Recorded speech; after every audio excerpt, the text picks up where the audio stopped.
I get the question pretty often, hey, Luke, you make videos on YouTube, you do live streams, but you also make courses, and those are not free. So what's going on? Why in the world would anyone want to pay for something when they can just watch you on YouTube and check out your live streams? And it's a good question, right?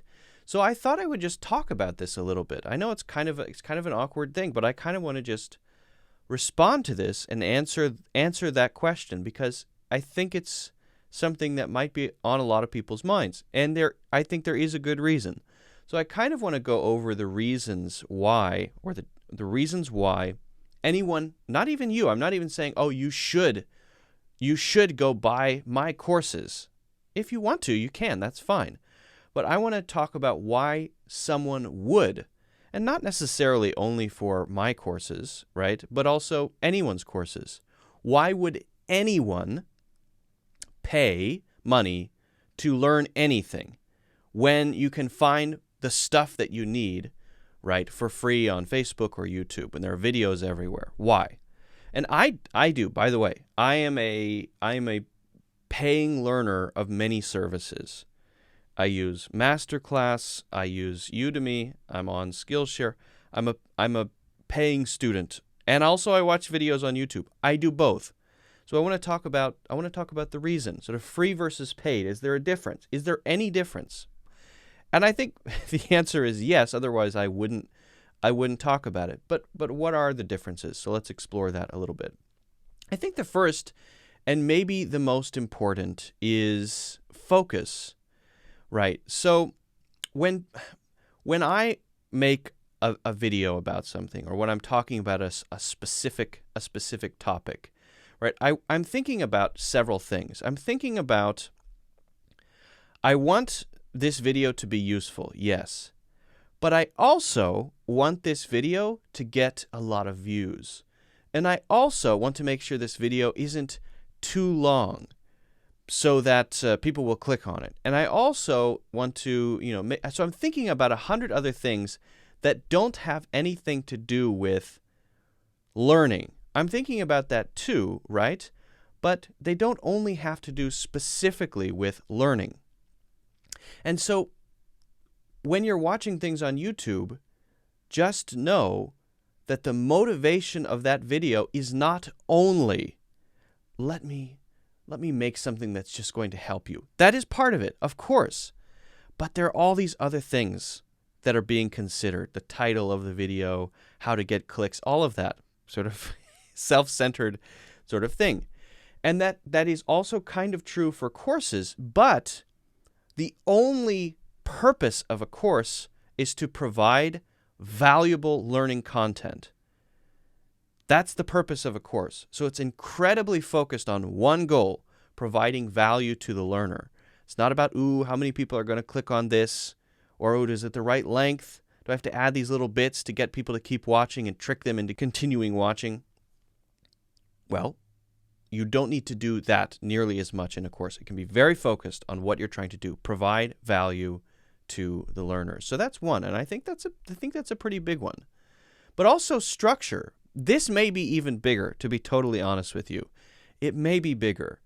So when you go on to YouTube, you find a video about this, you find a video about that, you find a video about this. It's very fragmented, different people presenting different things, talking about different topics. And that's great. I do that too. I do. But when you go to university and you take a course, why did you pay $20,000 to go to university and take a course rather than learn that on YouTube?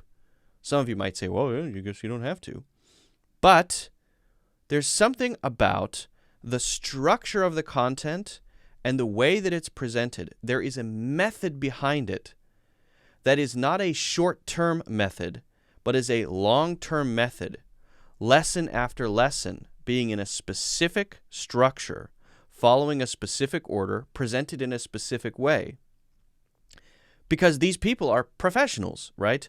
Lecturers are professionals, professors are professionals, I can't say that quickly. Professors are professionals, professors are professionals.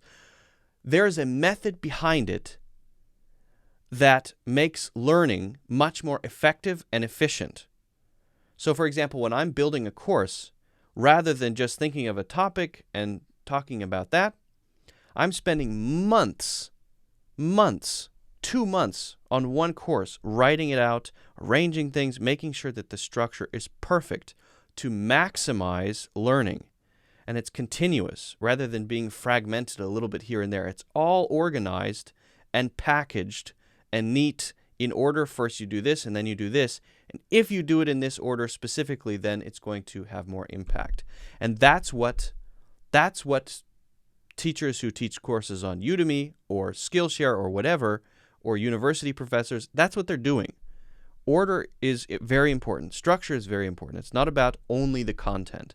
It's not about only what knowledge is there. It's about how it's presented, how it's packaged, and how it's organized. And I think that's pretty important as well. Now, how about quality? Well, of course, quality can be there for free, right? People, I mean, hopefully YouTube videos are high quality, yes. But there may be a difference between spending a week on a video and spending 3 months on a lesson or a series of lessons, right? So this is just speaking for myself now. When I'm planning a YouTube video, I usually spend a day planning it, and then I spend a few hours filming it, and then maybe a few hours editing it. Because I want it to be good. I want it to be high quality, sound quality, video quality, structure, content, all good, hopefully. I hope. But when I'm working on a course, it's like a different level. It's a completely different level. One time, I spent an entire year on one course. An entire year on one course. I spent 3.5 months only on writing it, structure, making sure that that's there. I spent another few months just on filming, take after take. If I didn't get something perfect, if I didn't say it perfectly, go back, say it again and again and again. Hundreds of hours of video just to get down to 15 hours. Then editing it, making it flow perfectly so that the quality is at that high level. For something that people are willing to spend their money on, there is just this maybe need to not only make it good, but make it so good that when they watch it, they go, wow, this is totally worth my money, 100%. I can see how much time this person spent doing this. That course, I spent hundreds of hours sitting in front of a camera. And finally, the course is 15 hours long. So hundreds of hours are cut out and I deleted it. It's gone. But in order to get down to that 15 hours, it had to be hundreds of hours. A lot of people do the same thing. So that's just a different level, I think, of quality. So I think that matters. I think it makes a difference as well. Now, what about depth? I think this is the last point. Depth is going into detail. The problem with YouTube videos usually, now this is just a trend in general, if you make a 50-minute video on a topic, fewer people want to watch a 50-minute video on a topic than want to watch an 8-minute to 10-minute video on a topic on Facebook, on YouTube, actually especially Facebook, right? There are people who do. I love watching 50-minute videos, but a lot of people prefer give me it in a bite-sized way, right? But that means you can't get the depth into that. You can't get 10 examples that you need to fully understand this idea. And so you're getting kind of a Diet Coke version of it, a lighter version of it, because the creator knows, if I give 10 examples, people are not going to watch this, or at least many people won't. But if you make a course, then it's about learning that thing. Then you can do one lesson to introduce it, the next lesson with example 2, the next lesson with example 3, 4, 5, 6, 7, 8, 9, 10. Then when you get through all of those 10 lessons, you fully understand this thing. You've gone in depth. You understand it deeply, and you will never forget it, as opposed to getting kind of a taster often on YouTube, for example.